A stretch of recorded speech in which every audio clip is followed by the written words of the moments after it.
ఎండలు మండిపోయే వేసవి కాలంలో తీవ్రమైన వేడి ఉక్కపోతల కారణంగా మన చర్మమంతా ఒకటే చెమ్మగా జిడ్డుగా ఉంటుంది. ఇలాంటి పరిస్థితుల్లో నిత్యం వాడే సౌందర్య సామగ్రి విషయంలో సరైన జాగ్రత్తలు తీసుకోకపోతే వాటిలోని రసాయనాల మూలంగా మన చర్మానికి సమస్యల బెడద పెరిగే అవకాశం ఉంటుంది.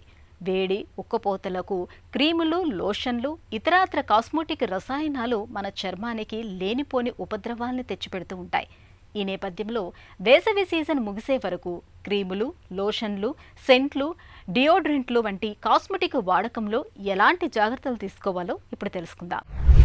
ఈ వేసవిలో కాస్మెటిక్స్ వాడకం కాస్త తగ్గిస్తే మంచిది. ఎందుకంటే కాస్మెటిక్స్ ఒక్కోసారి పోర్స్ని బ్లాక్ చేసి యాక్నే కానీ యాక్నిఫామ్ ఎరప్షన్స్ కానీ అంటే మొటిమలు కానీ మొటిమల లాంటి పొక్కులు కానీ కలుగజేసే అవకాశం ఎక్కువగా ఉంటుంది. అందుకని లైట్ మేకప్స్ వేసుకుంటే మంచిది.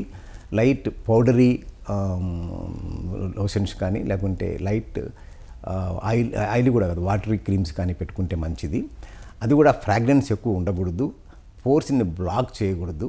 తర్వాత ఎప్పటికప్పుడు ఆ క్రీమ్స్ను వెంటనే వాష్ చేసుకుంటే మంచిది. ఎందుకంటే అవి బ్లాక్ అయిపోయి ఆ తర్వాత స్వేద గ్రంథుల్ని కానీ ఆయిల్ గ్లాండ్స్ని కానీ బ్లాక్ చేసినప్పుడు మనకు వేడిలాగా ప్రిక్లీ హీట్ వచ్చే అవకాశం ఉంటుంది. లేకుంటే ఈ మొటిమలు లాంటి పొక్కులు వచ్చే అవకాశాలు ఎక్కువ ఉంటాయి. అంటే ఫాలిక్యులైటిస్ కూడా వచ్చే అవకాశం ఉంటుంది.